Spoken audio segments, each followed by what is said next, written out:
நேற்று முருகனுடைய மாநாட்டை 4 நாளைக்கு முன்னாடி நடத்தியிருக்காங்க. முருகனே கண்ணீர் விட்டு அழுகிறார். முருகன் எப்படிப்பட்டவர் தெரியுமா? தங்கமான மனுஷன். முருகனை வள்ளி திருமண நாடகம் பார்ப்பீங்க. அந்த வள்ளி தெனப்புலம் காத்துக்கிட்டு இருக்கேன். முருகன் லவ் பண்ணுவார் அந்த வள்ளிய. முருகன் வள்ளியை காதலித்து திருமணம் செய்தார். எங்க தெரியுமா? நம்ம திருத்தணியில. முருகன் வள்ளிய திருமணம் பண்ண இடம் எது? திருத்தணி, நம்ம ஏரியா. இங்கதான் பாட்டே இருக்கு. தேவர் சினம் தணிந்து தெள்ளுத்தமிழ் வள்ளி தனை மணந்து காவல் புரிய வந்த எங்கள் மலை அதுதான் தமிழ் திரு நாடு கண்ட தணிகை மலைன்னு சீர்காழி கோவிந்தராஜன் பாடுவார். அந்த வள்ளி யார் தெரியுமா? ஒரு மலை ஜாதி பெண். அன்னைக்கே முருகன் அவர் என்ன ஜாதிங்கிறது யாருக்கும் தெரியாது. ஆனால் ஒரு மலை ஜாதி பெண்ணை கலப்பு திருமணம் செய்து அன்னைக்கே திராவிட மாடல் ஆட்சியை நிலைநாட்டிய ஒரு தமிழ் கடவுள் யாருன்னா நம்ம தமிழ் கடவுள் முருகையா. முருகன் நம்ம திராவிட சிந்தனையாளர். அதனாலதான் அவருக்கு ரோசம் வந்துச்சு. அவருக்கு மாம்பழம் கொடுக்கல. அவங்க அண்ணன் வாங்கிட்டு போயிட்டாருன்னு அவங்க அண்ணனை அப்பா அம்மாவை சுத்திட்டு மாம்பழத்தை வாங்கிட்டு போயிடுவாரு. முருகன் உலகத்தை சுத்திட்டு எங்கே எனக்கு மாம்பழம், உங்க அண்ணன் வாங்கி சாப்பிட்டாரு அப்படின்னு. எனக்கு அநீதி இழைக்கப்பட்டு விட்டது, நான் எனக்கென்று ஒரு உலகத்தை அமைத்துக் கொள்ள போகிறேன் பழனியில போய் அன்னைக்கு கோபமா நின்னவர் தான் இன்னும் அங்க நின்றுட்டு இருக்காரு. தனக்கு வர வேண்டியது வரவில்லை என்று தனியாக கோவிச்சுக்கிட்டு நின்ன அந்த முருகன் தான் முதல்ல மாநில சுயாட்சிங்கிற அந்த சிந்தனையவே நமக்கு கொடுத்தது தமிழ் கடவுள் முருகன் தாயா. மதவெறியால் நம்மை பிரிக்கக்கூடிய பாஜகவையும் இந்த நாட்டை ஏமாற்றி கொண்டிருக்கக்கூடிய எடப்பாடி பழனிசாமி என்ற அந்த வஞ்சக கூட்டணியையும் முறியடித்து புதுசா கட்சி ஆரம்பிச்சிருக்கக்கூடிய ஒரு நடிகர் இன்னும் அவர் வீட்டை விட்டே வெளியே வரல. அன்னைக்கு பிறந்த நாளுக்கு ஒரு சின்ன பைய கண்ணீர் விட்டு அழுகுறேன். காலையில இருந்து பிறந்த நாளுக்கு வந்தனுங்க பார்க்க, இன்னும் பார்க்கலங்க, சாப்பிடவே இல்லைங்க, மயக்கம் வருதுங்கிறான். வீட்டை விட்டு இன்னும் வெளியே வரல. ஒரு சின்ன போராட்டத்திற்கு தரையில் இறங்கி ஒரு போராட்டத்திற்கு கூட போராடவில்லை. நம்ம மாவட்ட கழகத்தின் செயலாளர் மாதிரி நேரா முதலமைச்சர் நாற்காலிக்கு போறேன்னு சொல்றாரு. இந்த எடப்பாடி பழனிசாமிய அம்மா 3 வகையான பெண்கள் நீங்க பார்த்திருப்பீங்க. வீட்டுல ஆம்பளைகிட்ட சொல்றேன், மனைவி ஒருத்தர் திட்டுறாரு, நடி நினைச்சிட்டு இருக்க நீ அப்படிங்கிறான். சில பெண்கள் என்ன கத்துற, பொம்பளைன்னா உனக்கு அவ்வளவு இலக்காரமா, ஏயா கத்துற. இது ஒரு வகை. ஒரு அம்மா சொல்லுது, நம்ம வீட்டுல நடக்கிறத அப்படியே சொல்றாரு. 2வது வகை இருக்கு. இன்னொரு அம்மா, இந்தடி உன்னைய உதைக்காம விட மாட்டேன்,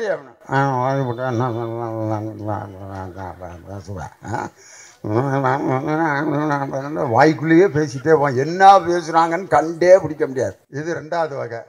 3வது வகை ஒரு அம்மா இருக்கும், உன்னை அருவாள் எடுத்து நான் வெட்டி விட்டு ஜெயிலுக்காது போவனே ஒழிய உன் கூட நான் வாழ மாட்டேன்டி அப்படின்னு திட்டுறான்.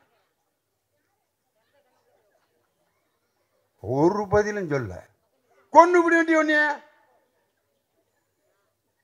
இப்படியே உட்காந்துருந்தா என்ன நினைப்பீங்க அந்த பொம்பளைய? இதுதான் ரொம்ப ஆபத்தான பொம்பளை. எந்த நேரம் வேணாலும் புருஷனை விஷம் வச்சு கொண்டுருவா. இது வேற யாரும் இல்லை, இந்த கேரக்டர் எடப்பாடி பழனிசாமி தான்.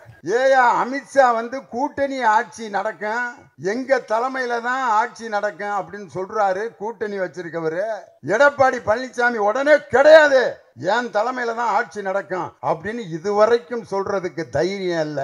நாங்கெல்லாம் சின்ன பையனா இருக்கப்ப மேல் நர்ஸ் ஆர்டர்லி MNO அப்படின்னு ஆம்பளைய நர்ஸா இருந்தாங்க. நல்ல கண்ணங்கரேர்னு தண்டி இருப்பாரு நர்ஸ். மீசையை முறுக்கிக்கிட்டு ஊசி போட வருவாரு. ஊசியை திரும்பி போடுற அப்படின்னு அவன் இப்படியே பார்த்துட்டு, என்னடா அது பிஜுவா பக்கிரி மாதிரி இருக்கான், இவனை போய் நர்ஸா போட்டிருக்காங்க அப்படின்ட்டு, நான் ஊசியே வேணாமியா, நான் செத்தாவது போறேன், உன் கையில நான் ஊசி போட மாட்டாங்கிறேன். ஆனா ஒரு பொம்பளை பிள்ளை நர்ஸா இருந்தா அந்த ஆஸ்பத்திரி எப்படி இருக்கான், சிஸ்டர் ஊசி போட எப்ப சிஸ்டர் வருவீங்க, இந்த போறேன் சார் அப்படின்ட்டு அந்த பஞ்சில அப்படி தடவி விடுவாங்க. போடுங்க சிஸ்டர் அப்படின்னா, போட்டாச்சா, வலிக்கவே இல்லை. அதுதான் பெண்கள். ஒருத்தனுக்கு வலிக்க கூடாது என்ற மன இரக்கம் கருணை யார்கிட்ட இருக்குன்னா பெண்கள்கிட்ட தான் இருக்கு. ஒரு முறை சட்டமன்ற உறுப்பினர் ஆனவரை மீண்டும் தேர்ந்தெடுத்திருக்கிறார்கள் என்று சொன்னால் மக்களோடு எப்படி ஐக்கியமாகி இருக்கிறார் என்பதற்கு நமது மாவட்ட கழகத்தின் செயலாளரும் சட்டமன்ற உறுப்பினருமான அருமை சகோதரர் சுதர்சனம் அவர்கள். ஒரு மாவட்ட செயலாளர் சட்டமன்ற உறுப்பினர் வாராருனாலே பின்னாடி ஒரு 50 பேர் வருவாங்க. கூட ஒரு ஆள் டீ கொடுக்கறதுக்கு அப்படியே பக்கத்தில் கையை கட்டி நிப்பாட்டி இருப்பாங்க. அவர் பாருங்க, சாதாரணமாக ஒரு 3 பேர் கூட்டிகிட்டு வந்தாங்க, அவ்வளோதான். ஆனால் நான் இன்னொரு கட்சிக்காரனை பார்த்தேன், அதிமுக காரனை, ஒரு 40 பேரோட வந்தேன். என்னடா திடீர்னு மினிஸ்டர் ஆகிட்டானா அந்த ஆள், இவங்க தான் தோற்று போயிட்டாங்களேன்னு பார்த்தா 3வது வார்டு செயலாளருங்க அவன் அப்படிங்கிறான். ஒரு வார்டு செயலாளர் 40 பேரோட நெஞ்சை வடைச்சிக்கிட்டு வர்றேன். ஆனால் மக்களோடு என்றும் இருப்பதையே பெருமையாக கருதக்கூடிய எனது அருமை சகோதரர் 3ஆம் முறையாக மீண்டும் மாதவரத்தில் வெற்றி பெற்று மிகப்பெரிய பொறுப்பாக எங்களுடைய கழக தலைவரும் தமிழக முதலமைச்சருமான தமிழக முதல்வர் அவர்களுடைய அமைச்சரவையில் அவர் இடம்பெற வேண்டும் என்று ஒரு நண்பன் என்ற முறையில் அவருக்கு நான் வாழ்த்து தெரிவிக்க கடமைப்பட்டிருக்கிறேன். நான் வர்றப்ப எல்லாத்துக்கும் ஒரு அம்மா பிஸ்கட் கொடுத்துக்கிட்டு இருந்தாங்க. எல்லாம் வாங்கி பாருங்களேன். நீங்கள் மீட்டிங் கேட்குறவங்க லேசாக பசி எடுக்கக்கூடாதுன்னு உண்மையிலே இந்த புள்ளி லைன் கூட்டத்தில் தான் பிஸ்கட் கொடுத்த கூட்டம் முதல் கூட்டம் இந்த கூட்டத்தில் மட்டும்தான். நம்ம சகோதரிகள் வாங்கி சாப்பிட்றாங்களா இல்லையான்னு கூட தெரியல. எல்லாம் தான். நான் இப்படித்தான் இன்னொரு கூட்டத்துக்கு போயிருந்தேன். தயிர் சாதமும் ஊறுகாயும் கொடுத்து விட்டாங்க. நான் பேச வர்றப்ப நானும் என்னென்னமோ பேசி பார்க்குறேன். ஒருத்தனும் சிரிக்க மாட்டேங்கிறான், கை தட்ட மாட்டேங்கிறான். என்னடான்னு பார்த்தா தயிர் சாதத்தை கையில் உழப்பியிருக்கேன், கை தட்ட முடியல. சரி, அது கூட பரவாயில்ல. நான் மேடையில் பாட்டு பாடிக்கிட்டு இருக்கேன். முன்னால் ஒருத்தன் மாங்காய் ஊறுகாயை வலிச்சு என் முன்னால் அப்படியே காட்டுறேன். காட்டிட்டு நாக்கில் இழுத்து அப்படின்ட்டான் பாருங்க. நான் பேசிக்கிட்டு இருந்தேன், என் வாயெல்லாம் ஊறி பெரியவர்களான்ட்டு வாய் பூரா எச்சி ஆகிப்போச்சு. ஆனால் இங்கே நம்ம சகோதரிகள் அந்த பிஸ்கட்டை சாப்பிட்டு சந்தோஷமாக உட்காந்துருக்கீங்க. நான் வர்றப்பே ஒரு அம்மா வாய்க்குள்ளே முனகுச்சு, இவன் டிவியிலே 1.5 மணி நேரம் பேசுவானே, இந்த ஆள் எப்போ பேசி முடிக்கிறது, நம்மெல்லாம் வீட்டுக்கு போகிறது யாக்கா 6:30 மணிக்கெல்லாம் வந்து உக்காந்துட்டான், இப்போ தான் போகிறாரு இந்த ஆள் அப்படின்னு என் காது பட ஒரு அம்மா சொல்லுச்சு. கண்டிப்பாக நான் உங்களை சோதிக்க மாட்டேன். காரணம், நீங்கள்லாம் சந்தோஷமாக இருக்கிறதுக்குன்னு ஆட்சியை நடத்தி கொண்டிருக்கக்கூடிய ஒரே முதல்வர் நம் தமிழகத்தினுடைய முதலமைச்சர் தளபதி மு.க. ஸ்டாலின் மட்டும்தான். எந்த ஊரில் பெண்கள் சந்தோஷமாக மகிழ்ச்சியாக இருக்காங்களோ அந்த ஊர் மகிழ்ச்சியாக இருக்குன்னு அர்த்தம். வீட்டில் மனைவி மகிழ்ச்சியாக இருந்தால் தான் புருஷனும் பிள்ளைகளும் சந்தோஷமாக இருப்பாங்க. அவங்க நல்லா இருந்தால் தான் ஆம்பளை நெஞ்சை நிமித்திட்டு ரோட்டில் நடக்க முடியும். ஒரு பெண் வந்து அந்த தாலி கொடியை நிம்மதியாக பாதுகாத்து நல்ல பிள்ளைன்னு ஒரு மனைவி பேர் எடுத்தா தான் ஆம்பளை வந்து நெஞ்சை நிமித்திட்டு நடந்து ரோட்டில், யாரா லட்சுமி வீட்டுக்காரரா, அப்படியா லட்சுமியோட வீட்டுக்காரரா, ஆள் இவ்வளவு பந்தாவன் நடந்து போகிறாரு, அந்த பிள்ளை தங்கமான பிள்ளையா, அதனால தான் அவர் அப்படி நடந்து போகிறாரு. அந்த பிள்ளை ஏதாவது ஒரு ஏட்டிக்கு பூட்டியா ஏதாவது ஒரு கேரக்டர் தப்பான பிள்ளையா இருந்தா அந்த லட்சுமி வீட்டுக்காரரு நெஞ்சை நிமித்தி நடக்க முடியுமா? நடந்து போகிறப்பே சொல்லுவான், அவர் போகிறாருல, யார் தெரியுமா, அவங்க வீட்டுக்காரர். யாரா தெரியாதா? ஓடிருச்சான். அந்த பிள்ளை ஓடிருச்சுன்னா ஒரு ஆம்பளை நெஞ்ச நிமித்திட்டு நடக்க முடியுமா? ஒரு பெண் எப்படி இருக்கிறாள் என்பதை வைத்துத்தான் ஒரு குடும்பம் என்பது நிர்ணயிக்கப்படும். அதே மாதிரி ஒரு ஆட்சியை தீர்மானிப்பது யார் என்றால் உங்களை போன்ற சகோதரிகளும் தாய்மார்களும் தான். ஒரு வயசான பாட்டி இப்படியே பார்க்குது, இந்த ஆளை எங்கேயோ பார்த்த மாதிரி இருக்கே அப்படின்ட்டு. பல டிவியில் நிகழ்ச்சிகளில் பார்த்துருப்பீங்க, பட்டிமன்றத்தில் பார்த்துருப்பீங்க. அதனால தான் நான் வந்து நிகழ்ச்சி நடத்துகிற நம்ம ஒன்றிய கழகத்து இப்போ செயலாளர் மேடத்துக்கிட்ட எவ்வளவு நேரம் பேசுகிறதுன்னு நான் கேட்கல. ஒரு ஊரில் போய் கேட்டேன், ஐயா நாங்கள் எவ்வளோ நேரம் பேசுகிறதுன்னு. நீங்கள் எவ்வளோ நேரம் வேணாலும் பேசுங்க ஐயா, நாங்கள் 10 நிமிஷத்துக்கு மேலே உட்காந்துருக்க மாட்டோம், எந்திரிச்சு போயிடுவோம்னா. அதுக்கு ஏன்டா என்னை கூட்டி வந்தீங்கன்னு. ஊர் முழுதும் மைக் கட்டியிருக்கோம்யா, எல்லாம் வீட்டில் படுத்துக்கிட்டே காட்டுக்கிட்டு இருப்பாங்க, நீ மேடையை போட்டு பேசிட்டு வீட்டுக்கு போங்கிறேன். இவர்களெல்லாம் மைக்கை வீட்டில் படுத்துக்கிட்டே காட்டுக்கிட்டு இருப்பாங்களாம். நான் வெறும் நாற்காலியை பார்த்து பேசுகிறதுக்கு எடப்பாடி பழனிசாமியா இல்லை அண்ணாமலையா இல்லை நயினார் நாகேந்திரனா 1000 பேர் 1,00,000 பேர் திரண்டிருந்தாலும் எப்படி பேசணும்னு கற்றுக் கொடுத்த முத்தமிழறிஞர் டாக்டர் கலைஞரோட கையை பிடிச்சி மேடைக்கு வந்தவன். இன்னைக்கு எல்லா விஷயத்துலேயும் பெண்கள் இருந்தால் தான் அந்த விஷயம் சக்ஸஸ் ஆகும். ஒரு பொருளை வந்து டிவியில் விளம்பரம் பண்ணுறவங்க கூட பெண்களை வச்சு விளம்பரம் பண்ணால் தான் பொருள் நல்லா விற்கும். ஒரே கம்பெனிக்காரே 2 சோப்பு தயார் பண்ணேன். ஒரு சோப்பு லிரில்னு ஒரு சோப்பு, இன்னொன்று லைபாய். லைபாய் சோப்பை எப்படி விளம்பரம் பண்ணான்னா ஆம்பளையை குளிக்கிற மாதிரி காமிச்சான். ஆரோக்கிய வாழ்விலேயே காப்பது லைபாய், லைபாய் இருக்குமிடம் ஆரோக்கியம் விடமே லைபாய். 4 ஆம்பளைய பாத்ரூமில் குளிப்பேன். லிரில் சோப்பை எப்படி விளம்பரம் பண்ணான் தெரியுமா? ஒரு அருவியில் ஒரு பெண் குளிக்கும். லா லா லா லா லா லா லா லா லா லா லா லா come alive with freshness Liril அப்படின்ற ஒரு பொம்பளை பிள்ளை நுரையிலேருந்து அப்படி வெளியே வரும். ஒரு நாளைக்கு 15 லட்சம் சோப்பு விற்கிது. ஆம்பளையில் வச்சு விளம்பரம் பண்ண லைபாய் சோப்பை முனியாண்டி விலாசில் கை கழுவுற இடத்துல வச்சுருக்கேன். குளிக்கிறதுக்கு விளம்பரம் பண்ண சோப்பை. ஒரு பெண் இருந்தால்தான் ஒரு பொருளையே விளம்பரம் பண்ண முடியுது. இன்றைக்கும் காப்பி, நானும் சின்ன பிள்ளையிலேருந்து அந்த சன்ரைஸ் காப்பிக்கு இந்த பாட்டு தான். நினைந்தாலே கனவு நனவாகும், அதிக சுவை உதயம் புதிய சன்ரைஸ் சன்ரைஸ் அப்படின்னு ஒரு பொம்பளை பிள்ளை தான் காப்பி கொண்டு வரும். பெண்கள் எந்த இடத்திலே அவர்கள் சக்தி வாய்ந்தவர்களாக இருக்க வேண்டும் என்ற நோக்கத்தில் முதலாவதாக ஒரு பெண்ணுக்கு கல்வியை கொடுத்த ஆட்சி நம் திராவிட மாடல் ஆட்சி தான். பெண்களை படிக்க வைத்த இயக்கம் திராவிட முன்னேற்ற கழகம். இன்னைக்கு பார்த்தீங்கன்னா ஆஸ்பத்திரியில் இன்னைக்கு நர்ஸாக இருக்கிறது யார்? பெரும்பாலும் பெண்கள் தான். நாங்கள்லாம் சின்ன பையனாக இருக்கப்ப மேல் நர்ஸ் ஆர்டர்லி MNO அப்படின்னு ஆம்பளைய நர்ஸாக இருந்தாங்க.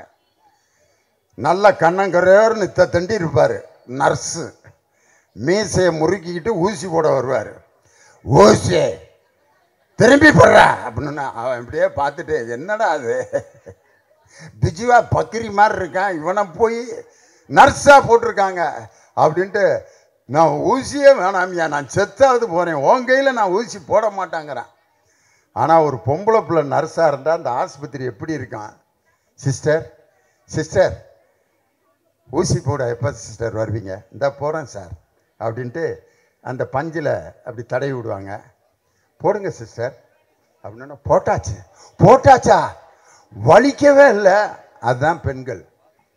ஒருத்தனுக்கு வலிக்கக்கூடாது என்ற மன இரக்கம் கருணை யார்கிட்ட இருக்குன்னா பெண்கள்கிட்ட தான் இருக்குது. அதனால தான் என் தானை தலைவர் டாக்டர் கலைஞர் 1ஆவதுலேருந்து 5ஆவது வரைக்கும் பெண்களைத்தான் ஆசிரியர்களாக நியமிக்க வேண்டும் என்று ஜிஓவில் கையெழுத்து போட்ட தலைவர் முத்தமிழறிஞர் டாக்டர் கலைஞர் தான். காரணம், 1ஆம் கிளாஸில் ஆம்பளைய வாத்தியாரா போட்டால் என்ன ஆகும்? அனில் அனில் ஆடு சொல்றா சார் சார் சொல்றா அப்படின்னு மிரட்டினார்னா, நான் மாடு மேய்க்க போகிறேன் சார், உங்கள்கிட்ட படிக்க மாட்டேன் சார். ஆனால் பாடம் நடத்திட்டு இருக்கப்ப திடீர்னு ஒரு பையன், டீச்சர் உச்சா வருது அப்படின்னா, அந்த டீச்சர் கூட்டிகிட்டு போய் அவனை உச்சா போக வச்சு திருப்பி கொண்டு வந்து, அம்மா இங்கே வா வா ஆசை முத்தம் தாத்தான் பாட்டை அவ்வளோ ரசித்து நடத்துவாங்க ஒரு பெண் ஆசிரியை. இப்படி ஒரு பெண்ணை படிக்க வைத்து அவர்களை உயர்வுபடுத்திய ஆட்சி நம் திராவிட மாடல் ஆட்சி. இன்னைக்கும் பாருங்க, ஒரு பெண்ணால் வெறும் ஆசிரியராக ஒரு தாயா மட்டும்தான் இருக்க முடியுமா? ஒரு பெண்ணால் எதையும் சாதிக்க முடியும் என்பதற்கு எடுத்துக்காட்டு. ஒரு பெண் எப்படி இருக்கணும்னா அடக்க ஒடுக்கமாக இருக்கணும், வெக்கப்படணும். யாராவது கூப்பிட்டா உன் பேர் என்னம்மா? பேரும் அதெல்லாம் நாங்கள் சொல்ல மாட்டோம் அப்படின்னா தான் அருமையான பிள்ளை. பேசுறதுக்கு வெக்கப்படும் அப்படிம்பாங்க. வெக்கப்பட்டால் ஒரு போலீஸ்கார அம்மா இன்ஸ்பெக்டரா ஐஜியா டிஐஜியா இருக்க முடியுமா? ஒரு அம்மா டிஎஸ்பியா இருக்கு. ஒருத்தன் கம்ப்ளைண்ட் கொடுக்குறான், மேடம் எங்கள் வீட்டில் திருடு போயிடுச்சு. அப்படிங்களா? திருடா அப்படின்னா என்னடா அது திருடா? எப்போ எஃப்ஐஆர் கொடு அப்படின்னு கையெழுத்து போட்டு பின்னாடி அந்த டிஎஸ்பி அம்மா துப்பாக்கி சொருகியிருப்பாங்க. கரண்டி பிடித்து சமையல் செய்து கொண்டிருக்கக்கூடிய ஒரு பெண்ணை மசாலா அரைக்கிறதுக்கு அம்மிக்கல்லில் மசாலை அரைத்து கொண்டிருந்த ஒரு பெண்ணை, நெல்லு குத்தி சோறாக்கிய ஒரு பெண்ணை, மாவாற்ற ஆட்டுக்கல்லில் மாவாட்டி தோசை சுட்டு கொண்டிருந்த ஒரு பெண்ணுக்கு பேண்ட் போட்டு பாக்கெட்டில் துப்பாக்கியை வைத்து உன்னால் நாட்டையும் பாதுகாக்க முடியும் என்று பெண்களை காவல்துறையில் இணைத்த தலைவர் முத்தமிழறிஞர் டாக்டர் கலைஞர். அப்பெல்லாம் எல்லாரும் கேலி பேசினாங்க. ஒரு பொம்பளை பிள்ளைய போலீஸா போட்டா எப்படியா நாடு உருப்படும் கேட்டாங்க. டிராஃபிக்ல ஒரு பொம்பளை பிள்ளைய நிப்பாட்டினா அந்த டிராஃபிக் கான்ஸ்டபிள் இப்படி கையை காட்டுவாங்க, வந்து நின்றுட்டு போடான்னா போக மாட்டான். ரொம்ப அழகா இருக்காங்கல்ல அப்படின்னு நின்னான்னா அவ்வளோதான் போட அப்படின்னு. இன்னைக்கு ஐஜியாக ஒரு பெண் இருக்காங்க, ஐபிஎஸ் அதிகாரியா இன்னைக்கு இருக்காங்கன்னா ஒரு பெண்ணை காவல்துறையில் பணியாற்றலாம் என்று 1973ஆம் ஆண்டு அரசு ஆணையில் கையெழுத்து போட்ட தலைவர் இன்னைக்கு நாம் பிறந்த நாள் கொண்டாடக்கூடிய முத்தமிழறிஞர் டாக்டர் கலைஞருங்கிற தலைவர். ஒரு தலைவருக்குன்னா குரல் நல்லா இருக்கணும். ஒரு குரல், அவருடைய ஒரு வார்த்தையை கேட்டால் கோடிக்கணக்கான ரசிகர்கள் அப்படி கைதட்டுவாங்க. என் உயிரினும் மேலான அன்பு உடன்பிறப்புகளே, நீங்கள் என்னை கடலில் தூக்கி போட்டாலும் கட்டுமரமாகத்தான் மிதப்பேன், அதில் ஏறி நீங்கள் பயணம் செய்யலாம், கவிழ்ந்து விட மாட்டேன். பள்ளிக்கூடத்துக்கு ஒரு பிள்ளை வந்துருச்சு. அந்த பிள்ளை ஒரு ஏழை குடும்பத்திலிருந்து வர்ற பொண்ணு. தலைவர் ஒரு பள்ளிக்கூடத்துக்கு, அந்த பள்ளிக்கூடத்தில் அசம்பிளி நடக்குது, காலையில் பள்ளி பேரவை. அந்த பேரவையை பார்க்கறதுக்கு முதலமைச்சர் போயிருக்காரு. அப்போ பகலில் காலையில் 9 மணிக்கு தொடங்குது. இறை வணக்கம், தமிழ்த்தாய் வாழ்த்து, நீராறும் கடலொடுத்த நிலமடந்தை கெளிலொழுகும், எல்லாம் நின்றுட்டு இருக்குதுங்க. எல்லாம் பேசி முடிச்சுட்டு தேசிய கீதம் ஜனகன மனன்ற ஒரு கூட்டத்திலேருந்து ஒரு பொண்ணு, சின்ன பொண்ணு மயக்கம் போட்டு விழுந்துருச்சு. அந்த பொண்ணை தூக்கிட்டு அந்த வகுப்புக்குள்ளே போய் தண்ணி தெளித்து அதை சரி பண்ணிட்டாங்க.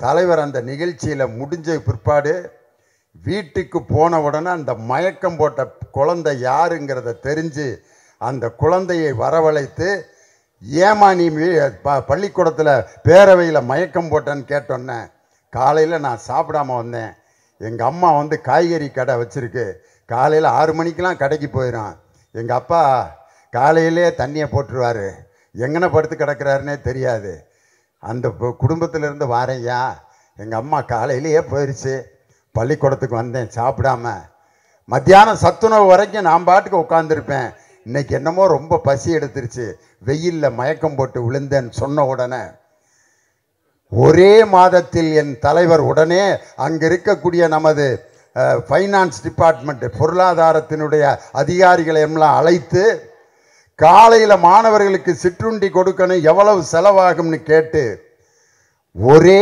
மாதத்தில் சென்னை நகரத்தில் இருக்கக்கூடிய அனைத்து ஆரம்ப பள்ளிகளிலும் இருக்கக்கூடிய அரசு பள்ளியில் 1ஆம் வகுப்பிலிருந்து 5ஆம் வகுப்பு வரைக்கும் படிக்கிற மாணவர்களுக்கு காலை சிற்றுண்டி வழங்கிய ஒரே முதலமைச்சர் இந்தியாவிலேயே நம் தமிழகத்தினுடைய முதலமைச்சர் தான். போன வாரம் நான் வெளிநாட்டுக்கு போயிருந்தேன். என் பக்கத்தில் ஒரு வெளிநாட்டுக்காரர் உட்காந்துருந்தார், இங்கிலீஷ்காரர். நான் ஒரு புஸ்தகத்தை எடுத்து படிச்சுட்டு போனேன். என்ன புஸ்தகம்னாக்க தலைவர் எழுதின புஸ்தகம். தலைவர் எழுதிய உங்களில் ஒருவன் அப்படின்னு நம்ம முதலமைச்சர் எழுதின புஸ்தகம். அதில் முன்னால் அவருடைய படம் போட்டிருக்கோம். அந்த புக்கை படிச்சுக்கிட்டே போனேன். என் பக்கத்தில் உட்காந்துருந்த ஒருத்தர் அப்படின்னாரு. என்னையா சொல்கிற அப்படின்னு. What are you talking?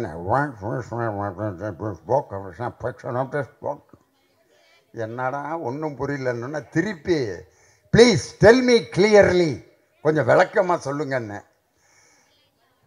Who is this man in the book in your picture? உங்கள் புத்தகத்தில் இருக்கிற அந்த படத்தில் இருக்கிற மனிதர் யார் அப்படின்னு கேட்டார். நான் உடனே சொன்னேன், he is Mr. M.K. Stalin, the Chief Minister of Tamil Nadu. He is my President of Dravida Munnetra Kazhagam அப்படின்னு சொன்னேன். உடனே S Mr. M.K. Stalin, he is the one who gave morning breakfast to the school students. In அவர் Canada country அவர் country adapted the scheme நாம் பாருங்க. எங்க Canada நாட்டில் உங்கள் தலைவர் அமுல்படுத்திய காலை சிற்றுண்டி திட்டத்தை நாங்க அமுல்படுத்துறோம். அப்படிப்பட்ட மனிதராவர்னு சொல்லி அந்த படம் ஒன்று உங்கள்கிட்ட வச்சிருக்கீங்களான்னு கேட்டு அவர் எழுதின ஆங்கில புத்தகம், அந்த உங்களில் ஒருவன்கிற புத்தகம் ஆங்கிலத்தில் வெளிவந்திருக்கு. அந்த புத்தகத்தை எடுத்து அவர் கையில் கொடுத்தேன். அவர் thank you very much, I want to know about this man அப்படின்னு கனடா நாட்டில் வாழக்கூடிய ஒருவனுடைய நெஞ்சிலே என் தலைவர் பதிந்திருக்கிறார் என்றால் எப்படிப்பட்ட திட்டத்தை தீட்டிய ஒரு தலைவருங்கிறத இதுக்கு மேலே நம்ம என்ன உதாரணம் சொல்லணும். காரணம், பள்ளிக்கூடத்துக்கு வந்தோன்னே இந்த பிள்ளைகளுக்கு என்ன பாட்டு நடத்துவாங்க?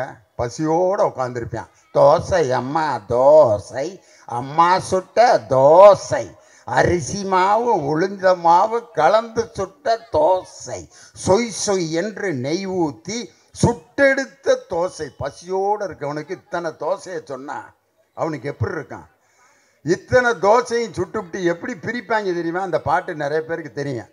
அப்பாவுக்கு 4, அம்மாவுக்கு 3, அண்ணனுக்கு 2, பாப்பாவுக்கு 1. இவ்வளவு கொடுமை பண்ணியிருக்காங்க பாருங்க. அப்பயே தோசைய ஒண்ணுமே வேலை செய்யாத தெண்டமா இருக்கிற அப்பனுக்கு 4, மாவாட்டி தோசை சுடுற அம்மாவுக்கு 3, ஊரு சுத்துற அண்ணனுக்கு 2, வயசுக்கு வந்த பாப்பாவுக்கு 1. எவன்டா இதை பிரித்து கொடுத்தது? வீட்டில் இருக்கிற தோசையில் கூட அப்பனுக்கு 4 அம்மாவுக்கு 3ங்கிறத எவன் பிரித்தது? யாருக்கு அதிகமாக தேவைப்படுமோ அப்படித்தான்டா பிரித்து கொடுக்கணும். ஒரு பெண் உழைக்கின்றாள் என்றால் அவளுக்கு ஒரு தோசையை சேர்த்து கொடுக்கணும் அப்படிங்கிறத 1ஆம் கிளாஸ் பாடத்திலே தப்பாக நடத்திட்டானே. இன்னைக்கு அதை முறியடித்து அரசு அலுவலகங்களில் 30% பெண்களுக்கு இடஒதுக்கீடு கொடுத்து இன்னைக்கு ஆஃபீஸ்லாம் பெண்கள் கிளார்க்காகவும் தாசில்தாராகவும் இன்ஸ்பெக்டராகவும் மருத்துவ அதிகாரிகளாகவும் இன்னைக்கு இருக்கிறார்கள் என்றால் அந்த இடஒதுக்கீட்டில் கையெழுத்து போட்ட தலைவர் முத்தமிழறிஞர் டாக்டர் கலைஞருங்கிற தலைவர். கையில் கரண்டி வச்சிருந்த பெண்களுக்கு கையில் துப்பாக்கி கொடுத்தது மட்டும் இல்லை, ஒரு மேயராக்கி மேயரின் செங்கோலை கையில் கொடுத்து இன்னைக்கு தமிழ்நாட்டில் இருக்கிற மாவட்ட மாநகராட்சிகளில் 11 மாநகராட்சிகளில் யார் மேயராக இருக்கான்னா பெண்கள் தான் இன்னைக்கு மேயராக இருக்காங்கன்னா இப்படிப்பட்ட மிகப்பெரிய புரட்சியை செய்த தலைவர் நம்ம தலைவர். இங்கே உட்காந்துருக்கீங்களே, யாராவது இந்து யார், கிறிஸ்தவங்க யார், முஸ்லீம் யாருன்னு கேட்டுட்டா பக்கத்தில் உட்காந்து யார் யார் கிடையாது. எல்லா மதத்துக்காரங்களும் ஒன்றா உட்கார்ந்துருக்கிறீங்க. உண்மையிலே தமிழகத்தில் தான் இந்து இஸ்லாமியர்கள் கிறிஸ்தவர்கள் அண்ணன் தம்பியா மாமா மச்சானா ஒன்றாக வாழக்கூடிய ஒரே மாநிலம் நம் தமிழ்நாடு மட்டும்தாயா. இன்னைக்கு ஐயப்பன் கோயிலுக்கு பாத யாத்திரை போய் அந்த ஐயப்பன் கோயில் நட சாத்திரப்ப யாரோட பாட்டு போடுவாங்க தெரியுமா? ஐயப்பன் கோயில் சாத்திரப்ப ஒரு பாட்டு. ஐயப்பன் கோயிலுக்கு மாலை போட்டவங்களுக்கு தெரியும். ஹரிவராசனம் விஸ்வமோகனம் சரணகீர்த்தனம் ஆராத்ய பாதுகம் அருவிமர்த்தனம் நித்ய நர்த்தனம் ஹரிகராத்மஜம் தேவமாத்ரையே சரணமையப்பா சாமி சரணமையப்பா. இந்த பாட்டை பாடினது யார் தெரியுமா? கேஜே ஜேசுதாஸுங்கிற கிறிஸ்தவர். ஒரு கிறிஸ்தவர் பாடிய ஒரு பாடலை கேட்டு தான் ஐயப்பனே டெய்லி தூங்குறாரு அப்படின்னு சொன்னால் ஐயப்பனுக்கு தெரியுதியா, இந்து வேறல்ல, கிறிஸ்தவர் வேறல்ல, இஸ்லாமியர் வேறல்ல, யார் பாட்டு பாடினாலும் நான் தூங்குவேன்னு சாமிக்கு தெரியுது.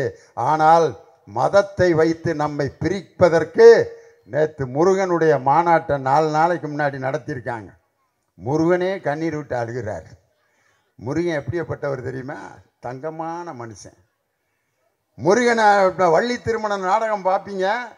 அந்த வள்ளி தினப்புலம் காத்துக்கிட்டு இருக்கேன். முருகன் லவ் பண்ணுவார் அந்த வள்ளியை.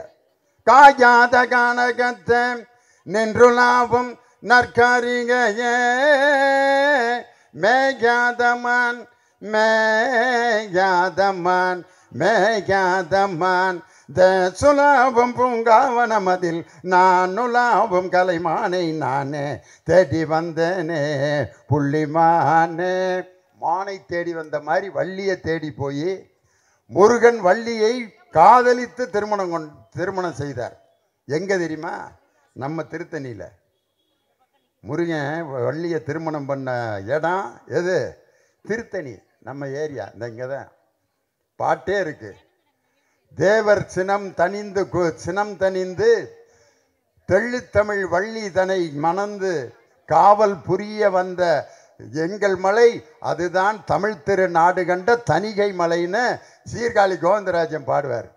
அந்த வள்ளி யார் தெரியுமா? ஒரு மலை ஜாதி பெண். அன்னைக்கே முருகன் அவர் என்ன ஜாதிங்கிறது யாருக்கும் தெரியாது.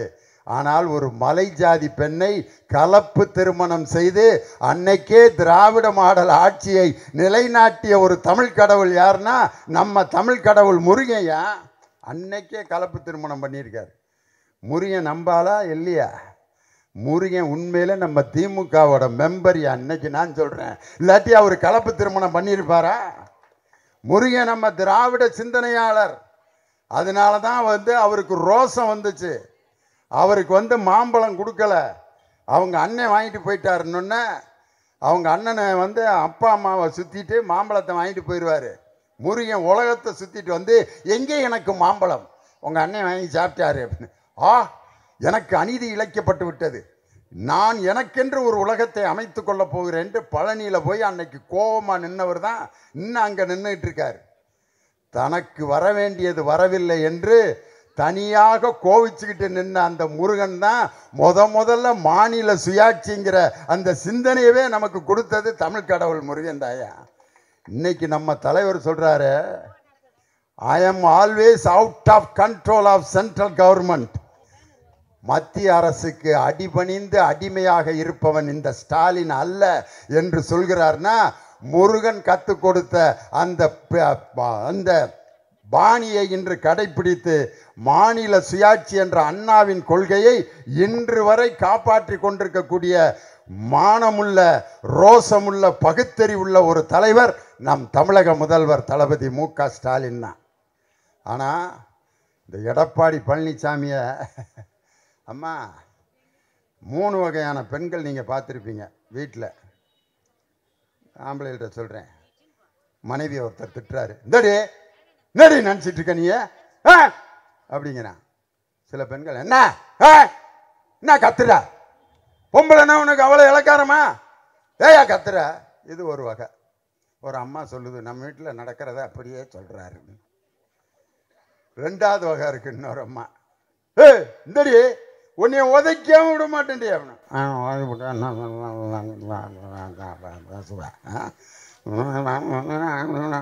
வாய்க்குள்ளேயே பேசிட்டே போவான், என்ன பேசுறாங்கன்னு கண்டே பிடிக்க முடியாது. இது 2வது வகை. 3வது வகை ஒரு அம்மா இருக்கும், உன்னை அருவாள் எடுத்து நான் வெட்டி விட்டு ஜெயிலுக்காது போவனே ஒழிய உன் கூட நான் வாழ மாட்டேன்டி அப்படின்னு திட்டுறான். ஒரு பதிலும் சொல்ல, கொண்டு விட வேண்டிய ஒன்னே இப்படியே உட்காந்துருந்தா என்ன நினைப்பீங்க அந்த பொம்பளைய? இதுதான் ரொம்ப ஆபத்தான பொம்பளை. எந்த நேரம் வேணாலும் புருஷனை விஷம் வச்சு கொண்டுருவா. இது வேற யாரும் இல்லை, இந்த கேரக்டர் எடப்பாடி பழனிசாமி தான். ஏயா அமித்ஷா கூட்டணி ஆட்சி நடக்கும், எங்க தலைமையில தான் ஆட்சி நடக்கும் அப்படின்னு சொல்றாரு. கூட்டணி வச்சிருக்கவர் எடப்பாடி பழனிசாமி உடனே கிடையாது, என் தலைமையில தான் ஆட்சி நடக்கும் அப்படின்னு இதுவரைக்கும் சொல்றதுக்கு தைரியம் இல்லை. ஆனால் என் தலைவன் மத்திய அரசு எங்களுக்கு உதவி செய்யாவிட்டாலும் என் மக்களை காப்பாற்றுவதற்கு எனக்கு தெரியும் என்று ஆண்மையுடன் ரோசத்துடன் இன்று மத்திய அரசை எதிர்த்து மக்களை காப்பாற்றி கொண்டிருக்கக்கூடிய ஒரே தலைவர் நம் தமிழக முதல்வர் தளபதி ஸ்டாலின் தான். ஒரு ஊரில் கச்சேரி நடந்துட்டு இருந்துச்சு, நாகசனை ஊதிக்கிட்டு இருக்காரு ஒரு ஆள்.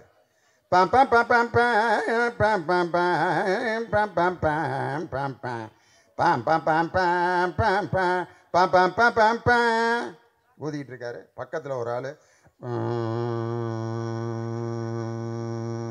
ஒத்து ஊதிக்கிட்டு இருக்காரு. ஒரு ஆள் தவுள் அடிச்சுக்கிட்டீங்க, தங்கிறதங்கா தங்கிறதக்கா தங்கிறதங்க தங்கிறதங்க தங்கிறதங்க. கச்சேரி முடிஞ்சிருச்சு. ஒரு பெரிய மாலையை தூக்கிட்டு வர்றாங்க. ஆஹா, அந்த ஊதுனவர் ஆஹா நம்ம வாசிச்சதை ரொம்ப ரசிச்சிருக்கானுங்கடா அப்படின்ட்டு ரொம்ப ஆசையாக அப்படி கழுத்தை நீட்டினாரு. அவருக்கு போடுறதை விட்டுவிட்டு இந்த ஒத்து ஊதிக்கிட்டு உட்காந்துருந்தான் பாரு, அவனுக்கு போட்டாங்க. டேய், நான் தாண்டா ஒரு 3 மணி நேரமாக வாசித்தேன், எனக்கு போடுறதை விட்டுவிட்டு அவனுக்கு ஏன்டா போட்டீங்க? அதுக்கு அவன் சொல்லியிருக்கேன், நீங்கள் இடையில எடுத்துட்டு ஊதிக்கிட்டு இருந்தீங்கங்க, கொஞ்ச நேரம் ஊதுனீங்க, அப்புறம் அப்படி எடுத்து வச்சிட்டீங்க. ஆனால் ஐயா தான் 9 மணிக்கு வாயில் வச்சவர் 12 மணி வரைக்கும் பிபிஐ எடுக்கவே இல்லைங்க, உங்களை விட திறமசாலி அவர் தாங்கன்ட்டு ஒத்து ஊதுனவனுக்கு மாலை போட்டாங்க பாரு. அது மாதிரி தான் இன்னைக்கு மோடிக்கும் நம்ம அமித்ஷாவுக்கும் சிங்சா என்று வாசித்து கொண்டிருக்கக்கூடிய எடப்பாடி பழனிசாமி பாஜக கூட்டணியை மக்கள் 2026 ஓட ஓட விரட்டி 2026 உதிக்கின்ற சூரியனை எந்த கொம்பனாலும் தடுக்க முடியாத காரணம் இன்று இளைஞர்கள், குழந்தைகள், மாணவர்கள், பெண்கள், வயதானவர்கள் எல்லோருக்குமான ஒரு ஆட்சி நம் திராவிட மாடல் ஆட்சி. அது மட்டும் இல்லை, ஒரே ஒரு செய்தியை சொல்கிறேன். முன்னெல்லாம் ஒரு பெரிய ஆஸ்பத்திரியில் போய் ஏழைகள்லாம் வைத்தியம் பார்க்க முடியாது. ஒருத்தன் இப்படித்தான் ஒரு பெரிய டாக்டர்கிட்ட போயிருக்கேன். டாக்டர் ஐயா, டாக்டர் ஐயா, டாக்டர் உட்காரியா உட்கார். காதில் இதை மாற்றி நெஞ்சில் வச்சார். மூச்சையில் விடு, நோயில் விடு, பின்னால் திரும்ப, மூச்சையில் விடு, இல் விடு. டார்ச் லைட் எடுத்தார், நாக்கை நீட்டு உள்ள அடித்தார். மூக்கை காட்டு, மூக்குக்குள்ளே லைட், காதுக்குள்ளே லைட், எல்லாம் அடிச்சுட்டு இப்போ உனக்கு என்ன செய்யுதுன்னாரு. இதை முதலையே கேட்டிருந்தா நான் சொல்லியிருப்பேன்ல, 15 இடத்துல லைட் அடிச்சுட்டு இப்போ உனக்கு என்ன செய்யுதுன்னு இப்போ கேட்குறீங்கன்னு. காலையிலேருந்து மயக்கம் வருது சார், மூக்கிலேருந்து ரத்தம் வருது சார், கிருகிருன்னு வருது சார், நெஞ்சு அடைக்குது சார், செத்திரியம் போல் தெரியுது சாருங்கிறார். டாக்டர் திரும்ப டார்ச் லைட் எடுத்து மூக்கில் வாயிலெல்லாம் அடிச்சுட்டு பாக்கெட்லையும் அடித்தார். அப்படியே பாக்கெட்டுக்குள்ளே அடிச்சுட்டு பார்த்தா அவன் 15 ரூபா வச்சுருக்கேன். டாக்டர் பார்த்தாரு, உனக்கு ஒன்றும் இல்லைன்ட்டார். சார் நெஞ்சு வலிக்குது, சாக போகிறேன். அதான் ஒன்றும் இல்லைன்ட்டன்ல, உனக்கு ஒன்றும் இல்லை, போயிட்டு வந்துட்டார். சார் ஏன் சார் ஒன்றும் இல்லைன்னு. டாக்டர் ஏன் அவனுக்கு ஒன்றும் இல்லைன்னா, அவன் பாக்கெட்டில் ஒன்றும் இல்லை. ஒன்றுமில்லாதவர்களுக்கு மருத்துவம் ஒன்றும் இல்லை என்ற நிலையை மாற்றி ஒரு உயர்ந்த மருத்துவமனையில் கூட ஏழைகளால் வைத்தியம் பார்க்க முடியும் என்ற கலைஞர் காப்பீட்டு திட்டம் என்ற திட்டத்தை உருவாக்கிய தலைவர் முத்தமிழறிஞர் டாக்டர் கலைஞர். அந்த திட்டம் தான் இன்னைக்கு மக்களை தேடி மருத்துவமாக மாறி இருக்கு. இன்னைக்கு ஒரு அம்மா ரேஷன் கடையில் மண்ணெண்ணெய் வாங்க நின்றுக்கிட்டு இருக்கு, அரிசி வாங்க, திடீர்னு அம்மா அப்படின்னு மயக்கம் போட்டு விழுந்துருச்சு. ஏக்கா ஏக்கா, சீதாக்கா, ஏக்கா ஏக்கா, இப்படியே கிடக்குது, என்னானே தெரியல. சீதாக்காவை தூக்கிட்டு ஆஸ்பத்திரிக்கு போகிறாங்க. ஆஸ்பத்திரியில் டாக்டர் எல்லாம் பார்த்து கையில் ஒரு துணியை சுற்றி ப்ரெஷர் பார்க்குறாரு. பிஸ்க் பிஸ்க் பிஸ்க் பிஸ்க் மீட்டரில் காட்டுது. ப்ரெஷர் சீதாவுக்கு 400 இருக்குது. அந்த சீதா சொல்லுது, இன்னும் ஒரு 100 வேணால் சேர்த்துக்குங்க, 500 அறந்துட்டு போகுது. அப்படி ஏய் காசு கொடுக்குறோம் நான் நினச்சிக்கிட்டு இருக்கேன், உடம்புல இருக்க ரத்தம் அழுத்தம் 400 ஆயிடுச்சு. அப்படியா, ஏன் இருந்தால் இருந்துட்டு போகுது, இன்னும் 50 கூட்டினா செத்து போயிடுவேன். அது எனக்கு என்ன சாமி தெரியும், ப்ரெஷர்னா என்னன்னு தெரியாது, சுகர்னா என்னன்னு தெரியாது. அதுக்கப்புறம் ரத்த டெஸ்ட் எடுத்து சுகர் பார்க்குறாங்க, 350 இருக்குது. அம்மா உனக்கு சர்க்கரை வியாதி இருக்குது, உனக்கு ரத்த கொதிப்பு இருக்குது, உனக்கு இந்த மாத்திரையெல்லாம் நீ சாப்பிடு, அப்போ தான் இனிமேல் நீ நல்லா இருக்க முடியும். இதே மாதிரி பெண்களை போய் வைத்தியம் பார்த்து பார்த்து தேடி தேடி வைத்தியம் பார்த்து 3.5 கோடி பேருக்கு இன்று அந்த வியாதியை கண்டுபிடித்து காப்பாற்றிய ஆட்சி நம் திராவிட மாடல் ஆட்சியா? இதுக்கு பேர் தான் மக்களை தேடி மருத்துவம். நம்ம தான் அரசாங்கத்தை தேடி போய் கொண்டிருந்த காலத்தை மாற்றி நம்மை நோக்கி அரசாங்கத்தை திருப்பிய தலைவர் நம் தளபதி மு.க. ஸ்டாலின். அதற்கு அச்சாரமிட்ட தலைவர் நம் முத்தமிழறிஞர் டாக்டர் கலைஞர். இன்னைக்கு கையில் நம்ம வச்சிருக்கக்கூடிய ரேஷன் கார்டு அவரால் உருவாக்கப்பட்ட சிஸ்டம். இன்னைக்கு நம்ம பயணம் பண்ணிக்கிட்டு இருக்கக்கூடிய அரசு பேருந்துகள் அவரால் தனியார் உடைமையிலிருந்து அரசுடைமையாக்கப்பட்ட பேருந்து. இன்னைக்கு நம்ம வீட்டில் பைப்பை திறந்தோன்னா நம்ம குடிக்கிறோமே, அந்த குடிநீரை உருவாக்கிய குடிநீர் வடிகால் வாரியத்தை உருவாக்கியவர் முத்தமிழறிஞர் டாக்டர் கலைஞர். அதை மட்டும் இல்லை, இன்னைக்கு ஈசிஆரில் கிழக்கு கடற்கரை சாலையில் இருக்கக்கூடிய பெரிய டைடல் பார்க்கு, ஐடி பார்க்கில் 3 லட்சம் பேர் 4 லட்சம் பேர் வேலை செய்கிறாங்க, படித்த இன்ஜினியர்கள்னா. அந்த ஐடி பார்க்கை 1997 உருவாக்கிய தலைவர் முத்தமிழறிஞர் டாக்டர் கலைஞர். இப்படி மிகப்பெரிய சாதனைகளை எல்லாம் சாதித்த தலைவர் நம் முத்தமிழறிஞர் டாக்டர் கலைஞர். அவருடைய வழியிலே இன்று ஆட்சி நடத்தி கொண்டிருக்கக்கூடிய நம் தளபதி மு.க. ஸ்டாலின், மதவெறியால் நம்மை பிரிக்கக்கூடிய பாஜகவையும், இந்த நாட்டை ஏமாற்றி கொண்டிருக்கக்கூடிய எடப்பாடி பழனிசாமி என்ற அந்த வஞ்சக கூட்டணியையும் முறியடித்து புதுசாக கட்சி ஆரம்பிச்சிருக்கக்கூடிய ஒரு நடிகர் இன்னும் அவர் வீட்டை விட்டே வெளியே வரல. அன்னைக்கு பிறந்த நாளுக்கு வந்து ஒரு சின்ன பைய கண்ணீர் விட்டு அழுகுறேன். காலையிலேருந்து பிறந்த நாளுக்கு வந்தனுங்க பார்க்க, இன்னும் பார்க்கலங்க, சாப்பிடவே இல்லைங்க, மயக்கம் வருதுங்கிறான். வீட்டை விட்டு இன்னும் வெளியே வரல. ஒரு சின்ன போராட்டத்திற்கு தரையில் இறங்கி ஒரு போராட்டத்திற்கு கூட போராடவில்லை. நம்ம மாவட்ட கழகத்தின் செயலாளர் மாதிரி நேராக முதலமைச்சர் நாற்காலிக்கு போகிறேன்னு சொல்கிறாரு.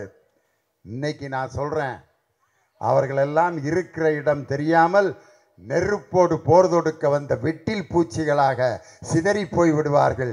எங்கள் தளபதி மு.க. ஸ்டாலின் தான் மீண்டும் 2026 உதயசூரியன் உதித்து முதலமைச்சர் ஆவார் என்று சொல்லி அதற்கு கட்டியம் கூறும் கூட்டம் இந்த புள்ளிலைன் ஊராட்சியில் வெற்றிகரமாக நடத்தப்பட்டிருக்கிறது என்று சொல்லி உங்களிடமிருந்து விடைபெறுகிறேன். நன்றி, வணக்கம். டாக்டர் கலைஞர், டாக்டர் கலைஞர், தமிழக முதல்வர் தளபதி ஸ்டாலின், இளைய தலைவர் உதயநிதி ஸ்டாலின், இளைய தலைவர் உதயநிதி ஸ்டாலின்.